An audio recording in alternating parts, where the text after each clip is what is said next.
What's good, everybody? Several 4, and today we're going to cover our first hard gold soul silver set of the 4th generation sets. And I decided to do Triumphant, hard gold soul silver Triumphant.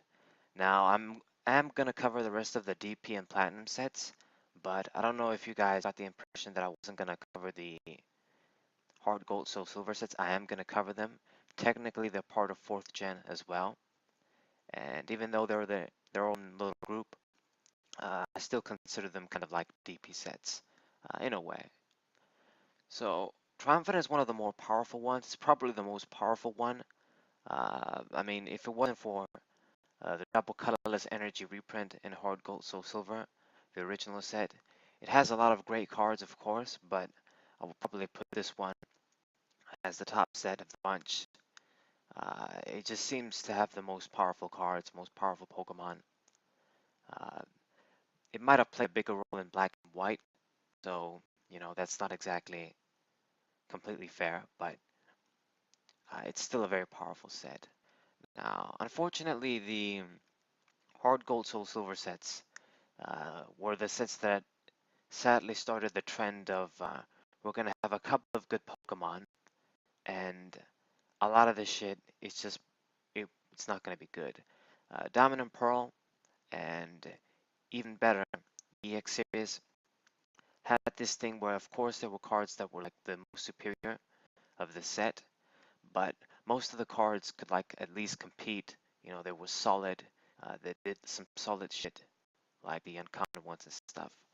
But with the hard gold sets, I feel like the shit started where a lot of Pokemon were just completely useless. Like it was the hard gold soul silver series, and you had guys that still did like 3 for 50 and that kind of stuff. Not very good. So possibly the biggest card of this set that I guess, yeah, it didn't really. It was bigger once the black and white shit started, but we have to talk about it. Is gengar. This set is very powerful because it has a lot of trainers that are very, very good, and people would agree that this is the strongest one. So gengar basically is like a dowsing machine A spec that we could use 4 of when this card was released. And it's basically the item finder from the original base set. I believe it was item finder, yeah. So it's a powerful card. If you guys don't know, basically what you do, you discard 2 cards from your hand, and you can search your discard powerful a trainer card and put it into your hand. You can't choose another junk with this effect so that loops don't become a thing and shit like that, but it's a very powerful effect. So when this card was released, in the like SP era, towards the end of the SP era and the DP era, uh, people did think it's a good card. I don't think people saw this and thought it was a crap card, but it was difficult because we didn't have supporters like Juniper and really have all that many things to want to discard. Really, the only decks that wanted to like discard from the hand and do crap like that were very relevant were Gyarados, and you could say Regigigas from Stormfront too. That guy was hot in his format, and this card was supposed to help it along with other cards in this set.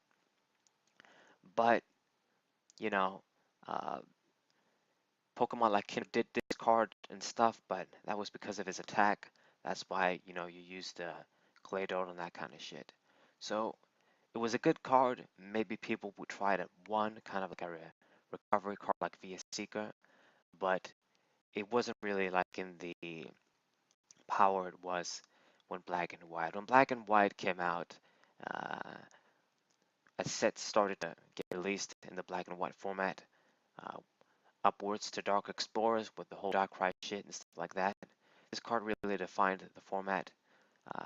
It's a skilled, card to use. The players that used it right, timed it right, you know, uh, were gonna have a powerful advantage if they knew what they were doing. It could win you the game and make a significant impact in the game. But to be honest, those formats were just luck and bullshit was at its finest during those formats because it made the rules that player that plays first can still attack, but they can play all the fucking trainers. So it was like worse shit than, man, like basically anything. It practically ruined those formats from being like completely at their best. But this was a very powerful card. You're gonna see that if you play like in the legacy tournaments and yeah, the legacy tournaments pretty much in TCG Online and a format for people. It's just the black and white, maybe early sets and the hard gold, soul, silver sets and shit. You're gonna see this card is being played. It's like a key card. You gotta have it. And of course, I mean it's a freaking dowsing machine A spec that you can play for free. That you can play many of now for free. So this is the biggest card. Um, I guess because people play differently too. Maybe that's why I didn't see a lot of play in the DP era. Because in the beginning, a lot of people didn't even use fantastic cards like Professor Oak's New Theory. They didn't really use that card a lot. They factored in a different kind of draw. They favored, I should say. And, you know, it's just the state of mind as well. Maybe if we went back now and played those formats, these cards would be more integral. Maybe people would build their decks differently. But, yeah. So that's Junk Arm. I can't really think of anything else to say. I could probably talk more about this card, but yeah. So since we're in this area, let's cover some of the other trainers.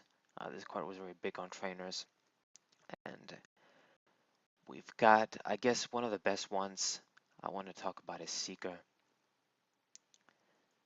So yeah, this guy pretty much reminds me of Dragon from fucking One Piece, if you guys are One Piece fans. But yeah, with this cloak, or I don't know, I guess he doesn't really look like the Shadows of Yharnam in Bloodborne, but yeah. So this card was a supporter, and I honestly wish we had a card like this uh, much long before in the DP era, because we didn't really have a supporter kind of scoop up dude, and this is what this card is. Each player returns one of his or her bench Pokemon and all cards attached to it into their hand. So this basically forces you and your opponent to put something back. It has to be from the bench, but this is quite powerful. There's all sorts of combos you can do to get like cheap wins with this card. Like maybe you do something like Escape Rope, or you pull something with Luxray.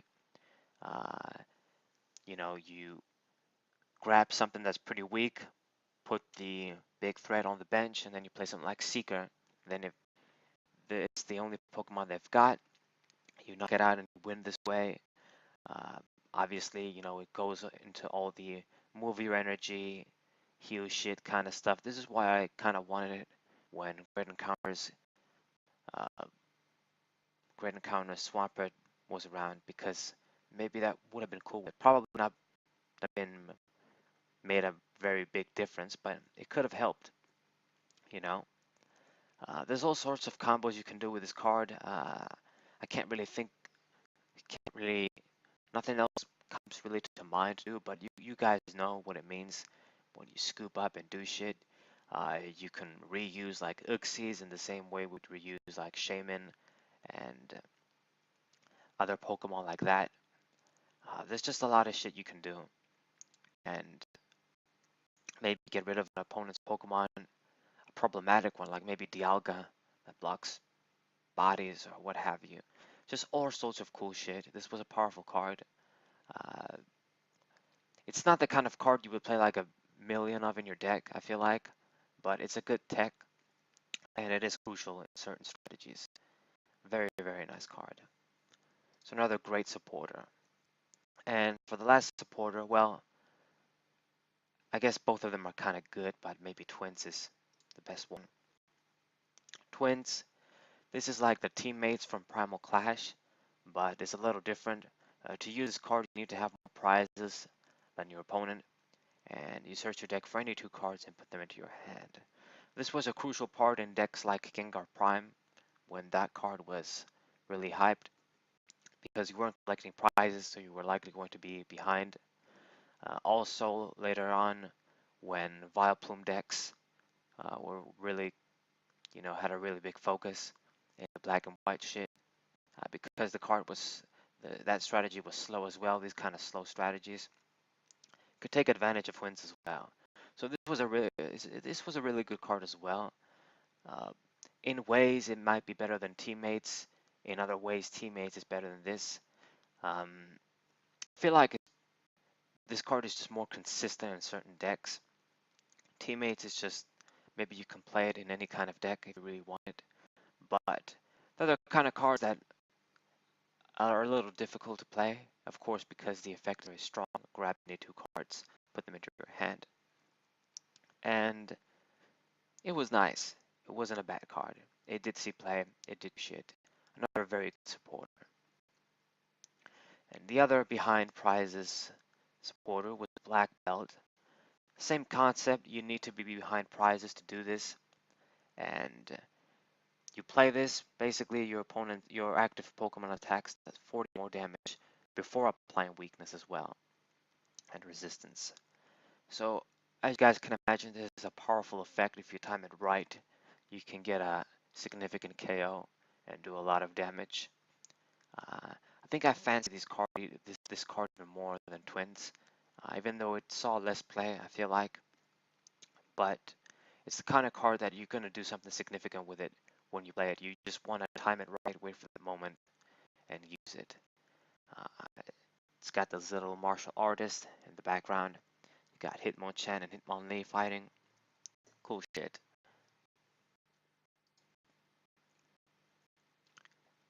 Then we've got, well, the last trainer is Indigo Plateau. This card looks very cool, but unfortunately was not cool with the effect. Basically, each Pokemon Legend in play gets 30 more HP. Man, I remember talking about this card when I did my first unboxing on YouTube ever with the Hard Gold Triumphant. I'm going to put a link to that in the description if you guys want to check it out. See how I did things back then. It's good quality still though, and I got some good pulls as well. Got a lot of cards I didn't want, but that I already had. But yeah, so this card, it looks cool. The effect seems cool, but the problem is the legends were not really that amazing. Um, Most legends that got used, they weren't really their own uh, complete deck, like a deck of their own. Like they were combined with things like Raybor, like with Deoxys and Rayquaza Legend, of course, because there was no way to power up that thing and get knockouts all the time. And other cards like Raikou Entei, I believe, were mostly used as techs. Now, with a bunch of new cards and shit in the Legacy format, I did play against the Lugia, what the hell, Lugia Legend deck. And once again, they're very hard to use, even if you know what you're doing. So this card gave them 30 more HP, but man, what they should have done with those Pokemon, since they're so hard to play down, is just they only give one prize. That would have been all. That would have been all you had to do.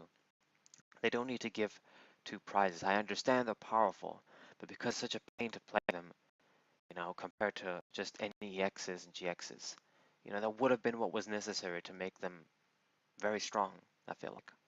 Make them kind of even. So yeah, it gives them 30 HP, but they weren't really that great, and there was just so many better stadiums that you would use that would support all of your guys instead of this. Okay, I really don't remember it seeing play, knowing if it did anything, if it wasn't any good deck.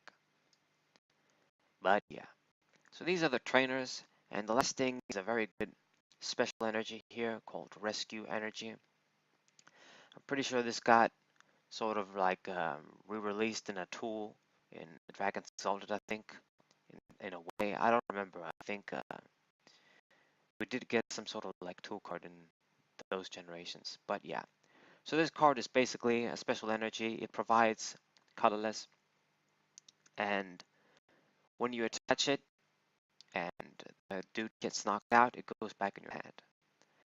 So basically, this was also very flexible. You could do all sorts of shit. like with the Seeker. Uh, this was probably best used in something like Gyarados from Stormfront once again, because you don't even need Pokemon Rescue. You just attach this, and when your Gyarados dies, you get it back, kind of thing. Pretty good. You can use this in Regigigas too, I'm pretty sure. You could do this, and it's just, a recovery card. Kind of like the Splash Energy we got now for Water Pokemon. It was probably a better effect back then, especially because there wasn't a lot of special energy removal. Now with Enhanced Hammer and shit, this card's an expert card. You have to really know how to use it. Otherwise, you just open yourself to Enhanced Hammer. But it was a very good card as well. So, not even counting with the Pokemon, basically every card for the trainers and special energies and shit is very good. These are all great cards. Perhaps Indigo Plateau not on the same level, but it's not a useless card anyway. It's a 30 more HP Stadium for Legends. That can be kind of cool too. Now for the primes, this set has a lot of primes. I think it has 8, like 1, 2, 3, 4, 5, 6, 7, 8. Yeah, it's got some like, I guess weird choices, like maybe with Absol and I don't know. I mean, I was happy, but the card wasn't very good. So Absol is probably my favorite in this set, because Absol is one of my favorite dark Pokemon. It's probably my favorite darkness Pokemon, but I always go between it, Honchkrow and Darkrai. But, it looks cool, but it's not easy to use. It's only a basic Pokemon, so 80 HP is nice. Doesn't have free retreat, but the one retreat is good enough. It's got handy psychic resistance, weak to fighting standard, and as long as it's active, whenever your opponent puts a basic Pokemon from his or her hand, put 2 damage counters on that Pokemon.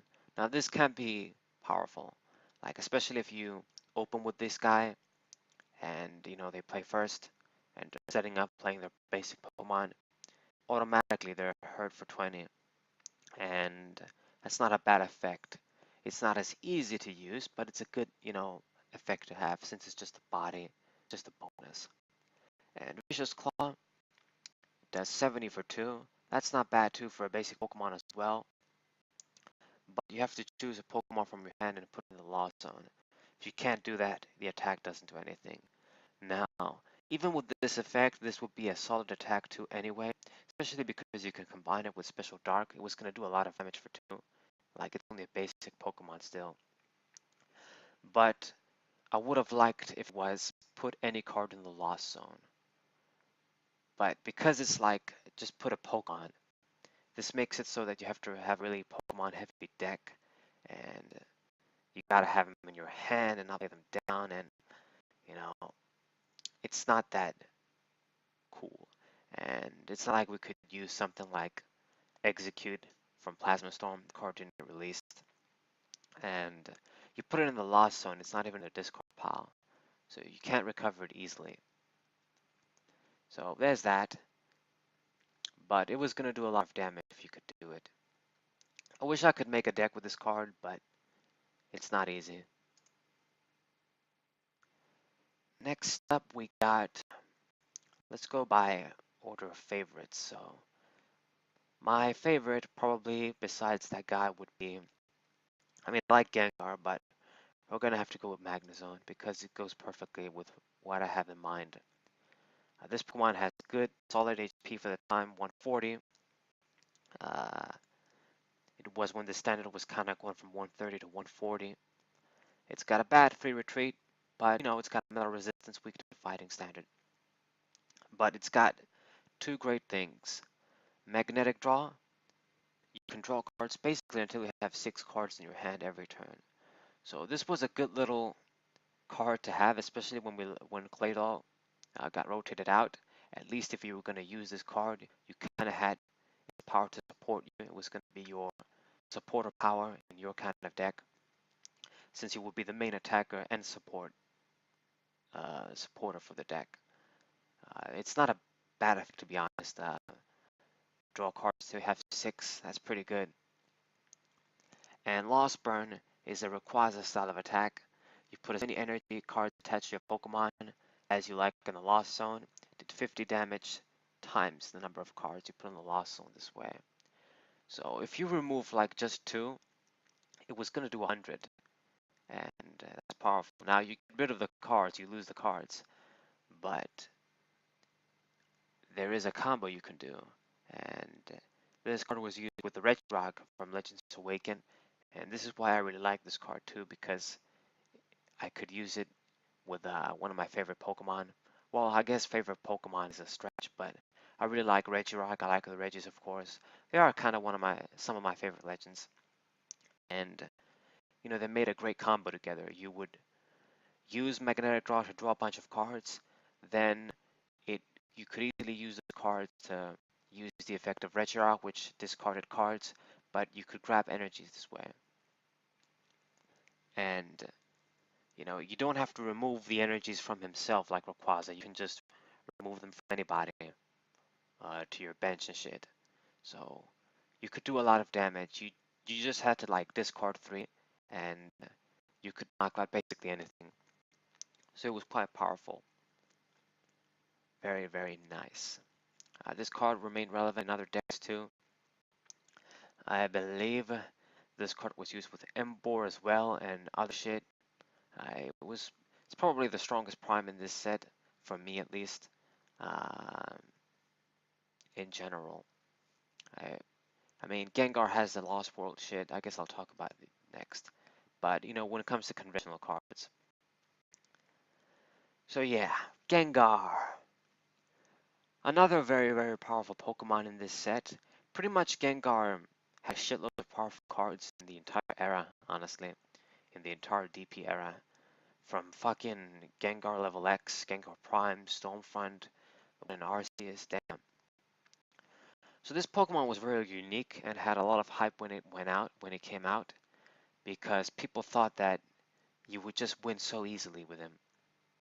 It's stage 2 Pokemon, 130 HP, okay. Doesn't have a retreat cost, okay, that's all good.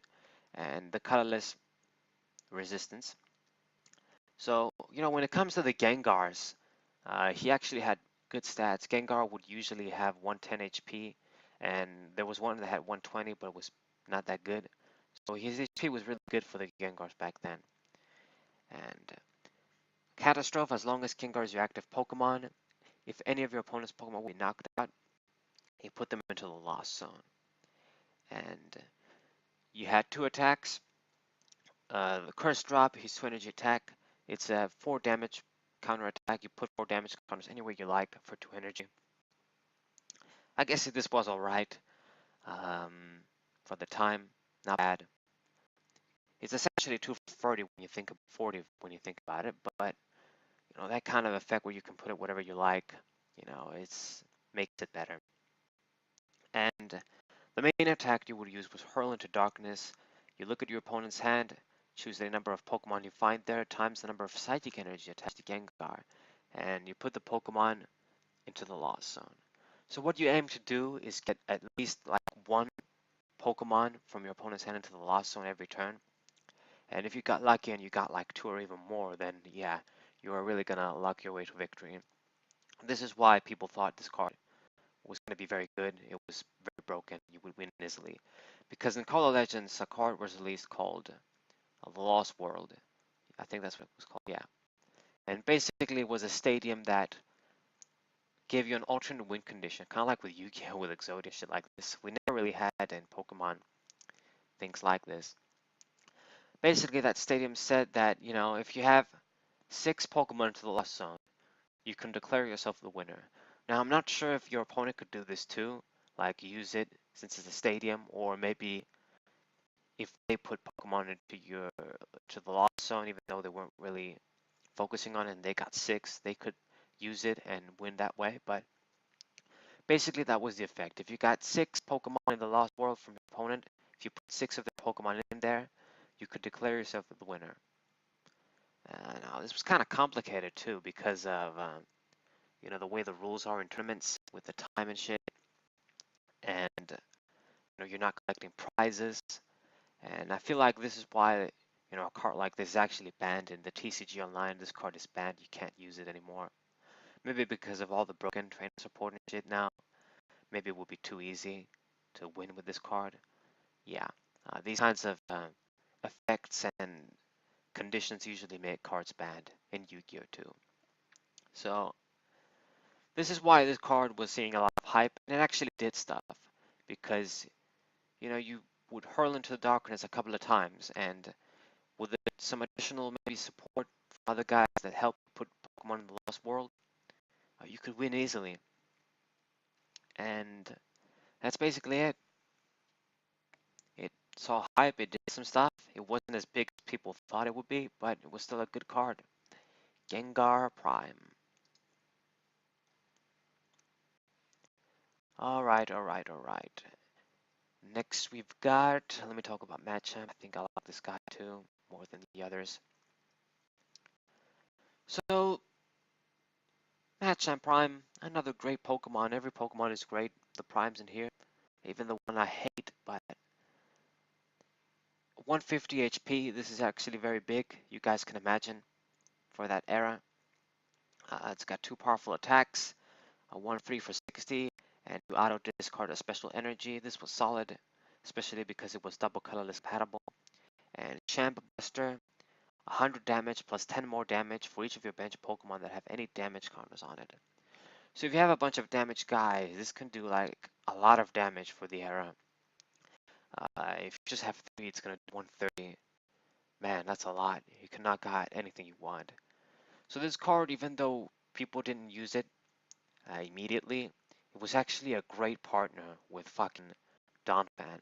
Like, they work great together. You could use fucking Donphan to do a lot of damage early, and then you use this guy late game, and you're good to go, basically. They were both fighting Pokemon, but they had different weaknesses, so, you had the variety right there. They both had good HP, and they were just very good. His Pokebody fighting tag, basically, if match up on your bench, it was on your bench, you can move all fighting energy, attach your active Pokemon to this guy, and then switch. I don't know why this is, oh yeah, this is Pokepower, not Pokebody. Yeah, I was gonna say, why does it say Pokebody and Cerebi? I guess they make mistakes. But this just goes perfectly. It helps you with the retreat cost of Donphan too. It just worked great. Now in the beginning, people mostly thought, man, this is gonna be a great card to use in the fucking Stormfront Machamp decks, because you had the Machamp in Stormfront to get rid of SP, fucking easy as fuck, and then this guy to take care of any other sort of decks, like standard non-SP decks, and that worked great as well. He was very good for that time, for the DP era, with all this HP and such powerful attacks. A fantastic Pokemon in general. I can't really think of any flaws for this card in that era. It's got a big retreat cost, but it's Machamp. It's typical for it. So this was another very good card. It came out in like a collection sort of thing too, where you got a bunch of packs, this card, and a theme deck too, as with some other primes with your Mega too. So next up, I guess maybe let's do Celebi. Celebi. So small basic Pokemon with 60 HP, but with these kinds of legends, they usually have some little trick that's supposed to make them make up for it. So Forest Breath, if Celebi was your active Pokemon, you could attach a grass energy from your hand to one of your Pokemon. So it was kind of like Leafeon level X, I think Body 2. I think they had like a similar thing. So that's kind of powerful, but this card didn't exactly do a lot in the beginning. I don't remember it being very good. Like later on, I feel like, or actually in Legacy format, you can use this with Virizion and Genesect. But yeah, it's not going to contribute that much. Time Circle uh, did 30 for 3. It does Psychic and Grass, and during your opponent's next turn, prevent all damage done to Celebi by attacks from opponent's Stage 1 and Stage 2 Pokemon. So, has a little lock attack too, but basic Pokemon were around a lot back then. So even if you block stage 1 and stage 2, you're still kind of screwed. If it had more HP, then maybe you could like put up a good one-on-one fight against other basic Pokemon, but with only 60, it's not going to do that much, and 3 for 30 was crap, but just for, I guess, maybe some grass energy acceleration, like maybe if you had this with an unknown Q, that would give it free retreat, and kind of did some shit with it where you, if something gets knocked out, you promote this, you attach an extra energy, then you retreat, maybe little combos like that. We really didn't have like Keldeo with float stones and shit back then, so that's about the only thing I can think of with this card. I'm pretty sure it did do stuff, was used in grass decks to accelerate some grass energy, what have you. Nice little card. Then we've got Mew. Actually, let me do Electrode second. So Electrode, another high risk, high reward prime actually. I talked about this card, all about it in my Electrode TCG overview. I recommend you guys check that out.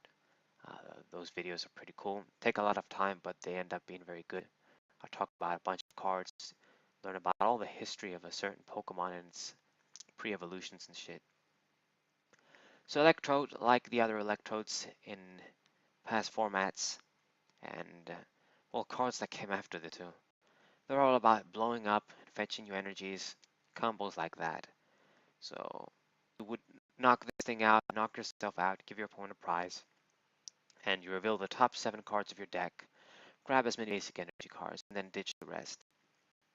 Now, this isn't as good as Electrode EX from Fire and Leaf Green in my opinion, and in general I feel like there's other Electrode cards that do this better, but it's undeniably a high risk, high reward. Like if you design your deck to put a bunch of energies on top, if you manage to get like 4 energies, let's say, or some shit, that's powerful. At the same time, though, you would ditch the rest, and that's a pretty terrible side effect to have. At least if it was that shuffled into the deck. Yeah, I would give this card more of a pass, but it did see competitive play. That's the important thing. It's not like, you know, people didn't try it. It's not like you could do, like I said, a high risk, high reward. You could get a lot of shit with this, but it's dangerous. His attack, Giga Shock, isn't really, it's just there to be there. It's 30 for 2 and 10 damage to your opponent's Pokemon, so 50 damage total. It doesn't have free retreat, 90 HP, I guess, meta resistance, but you know, it was just used for the power pretty much. You could do some combos with it. Yeah.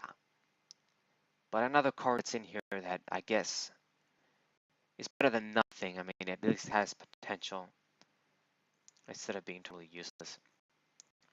And Mew. Mew. So Mew Prime 60 HP for retreat. Like the Mew EXs and Mew, well, yeah, the original Mew EX as well, and previous Mews. It has this shit where it can use any attack. Can use the attacks of all of the Pokemon in the Lost Zone though, not like on the field and shit. And you could do combos with this card too. I remember Jay Witz talking about them from his old ass videos, and this card did see play in decks, and you could do many combos with it. All sorts of strategies. That's what Mew always does. It opens, you know, so many strategies because it's another Pokemon that can use any attack. You can do crazy shit with it. It's the definition of flexibility, just like in the games where you can learn all the attacks. But you know, the 60 HP was a big problem, maybe even more so than with New EXs of 120 HP. But yeah, and his attack keys like actual attack, C to the other world, C off. Search your deck for a 1 Pokemon, put into the Lost Zone. So I guess you can do this to sort of put something there and start your combos, but you know, you're gonna waste your attack already on this with 60 HP. He was gonna die. Actually, I don't know. You could like do this, maybe put like Rhyperior level X. Yeah, and just try to do crazy shit with that guy. Use his fucking attack where you reveal top cards from your deck. So maybe you could do this with Platinum Delcatty and it would have been maybe easier to do that combo, but you know, you didn't have his HP, and that's just one thing I thought of. But there's a lot of combos and shit you can do with this card. New cards are never useless, pretty much, almost never. And the last card, the card that I hate because it's an ugly, disgusting Dragonfly bug, and I actually pulled this in my box opening too, unfortunately. Like, of all the primes to pull, I have to pull the one I hate. But I can't deny this was a strong card in its time. It's got 110 HP for a stage 1, that's solid. Free retreat, that of course is good. Fighting resistance, that's handy. And his Poke Body was really the shit that mattered inside. If you had the same number of cards as your opponent, you could basically attack for free. A linear attack, it was a snipe for 2, and Sonic Boom, a 70 attack for 3 that wasn't affected by weakness or resistance. Now, it's not that great, the attacks aren't like that super good, but if you could do them for free, then it's very good. And in the black and white format, when like the beginning of the shit started, one of the decks that was kind of seeing a lot of hype, since you know basic Pokemon were not completely reliable, and Stage 2 Pokemon were not completely reliable with the weakening of Rare Candy, was straight up Stage 1 decks, what they were called. And you know, the number one guy would be Donphan. Then you would have cards like I think Cinccino, how you call it, yeah, Mega, and oh yeah, Zoroark. Zoroark and Donphan were probably the big guys, and maybe you know, yeah, Mega and Cinccino. You weren't going to use maybe all 4. You would pick like 3 of the 4, and you would use them. People agreed they were the best stage 1s to use. I really don't know about that, but they were definitely good. This card as well. It gave you like, I mean, since you could attack for free with this, it kind of, I think this was standard in those decks because you would aim to use it when your opponent, when you had the same cards as your opponent. You could attack for free, so you didn't need the energies. So, you know, it didn't matter if you had like the 5 energies for Donphan and shit. Cinccino didn't use, you could use any energy with it too. And I'm pretty sure the same can be said with the Zoroark from that time, I believe. So yeah, uh, you use those cards, and you know they were fast, just stage 1s, did some good damage, have solid HP for stage 1s, and that was a deck. And this card was one of the candidates. I fucking hate this card, like I said, but you know it's a good card. Yeah, Mega. So that's basically the primes. I think I spent a lot of time on them, but there's not much to talk about in this set anyway. We got the Alpha Lithograph, Secret Rare. I don't even know what it does. Okay, it says, look at all of your face down prize cards, because in the card it doesn't say. So this is like the little town map. The legends in this set are actually probably the most useless ones of all. They can do cool tricks, but they have no way to deal like good damage.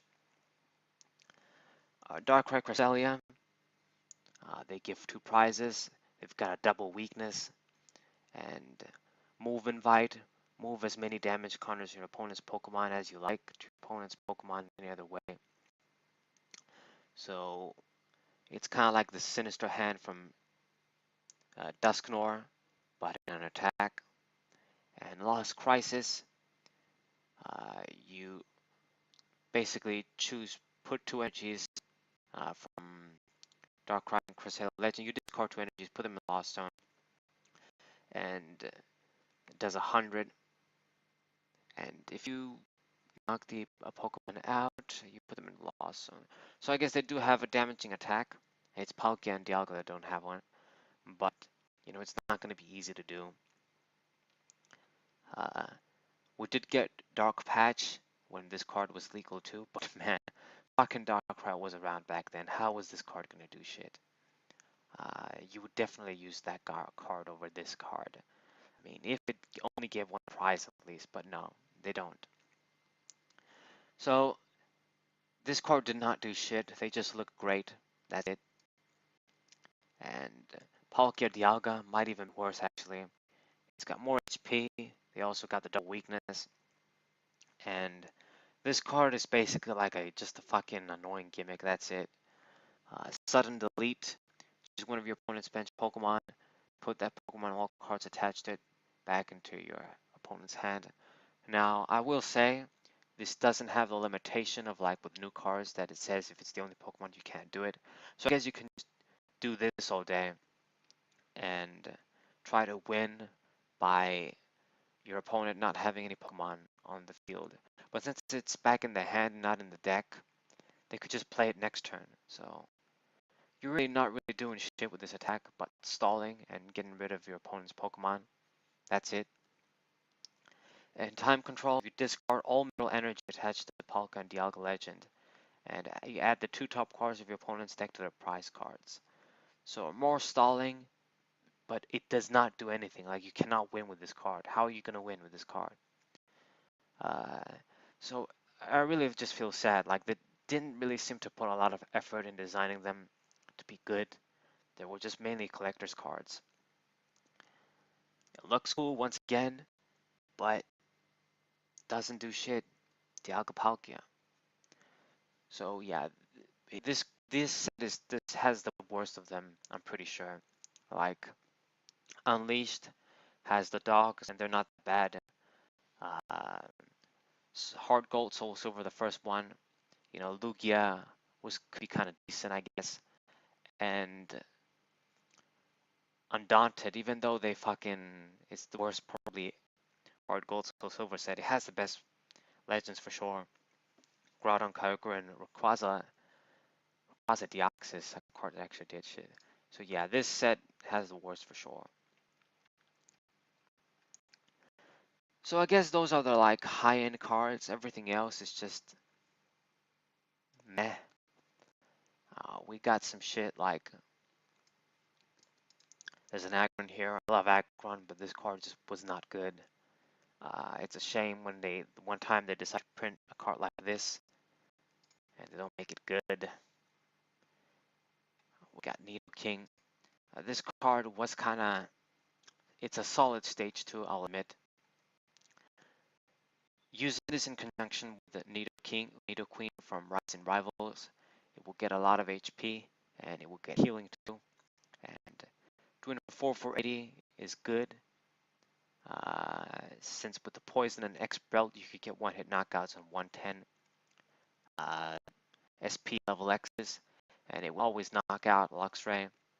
Had a resistance too, pretty big with 140 HP anyway. Was a nice little Pokemon even though it was slow, but it was one of the more reliable stage 2 cards that came out when a lot of shit wasn't really coming out. Other than that, I mean, the Spirit Tomb, you give your opponent force your opponent to shuffle their hand and then draw 6. You would use this with Gengar Prime, hopefully for them to draw some Pokemon this way. But other cards are just really, I can't really think of shit. I like the Dragonite from the set, but it doesn't really do shit. Got Golduck, this is probably one of the better little cards. Whenever you attach water energy, remove 2 damage counters from this. I guess when you put an Expert Belt on, maybe you can try and make it like a mini tank, because it does a lot of damage with Powerful Splash if you use it with for Alligator. It does 10 more damage with water energy on all of your Pokemon. So, you know, he could be kind of safe too. You didn't have to put all the energies to this guy. Just put a bunch on for Alligator and shit. And attack. You weren't going to take advantage of Natural Remedy this way, but he's still a strong attacker. Another solid card from this. What else? What else? There's a Wailord, lots of HP. You got the Haunter here. That's a really cool Haunter. It's one of my favorite Haunters. Looks very cool. Sneaky placement.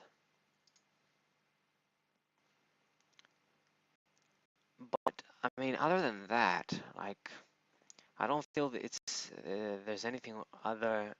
There's any other card worth mentioning. It's got a lot of cool cards. Like I love the Dratini too. The art and shit. It's cool shit like that make me like this set. But in general, when it comes to like play up cards, can't really think of anything. We covered like the primes, the important stuff. Uh, yeah, not really shit. Maybe Rabbitash, do you do something? Not really. You just can't be confused. Not really that memorable. I mean, Mamoswine and Nidoking came in theme decks too. And Nidoking was the better one. I guess there's the regular Celebi too here. It's got more HP actually. And doesn't really do much. It arranges your cards from the top of your deck if you want to. So, I suppose you could do some shit with it, but yeah. I guess it goes hand in hand with Electrode Prime. Altaria, I love this card too, very beautiful. Doesn't really do shit, but it's beautiful. And the Drapion here, the clouds, like these are like smoke clouds probably, like fumes from this poisonous Pokemon, or maybe they're actual clouds, I don't know. But you know, the art reminds me of like Dragon Ball shit, and like a lot of the clouds in the art style in Muramasa Rebirth. I just thought I'd mention that. But yeah, that's it. So this is Triumphant in a nutshell. Like I've said, guys, they're not really. I don't really feel it's worth to talk about, you know, other cards. They just didn't do like a lot of shit. Like you see Doctor here does 130, not bad, but you had like Donphan that did 1 for 60. And Sand Impact, not that great either. Basically, that's it.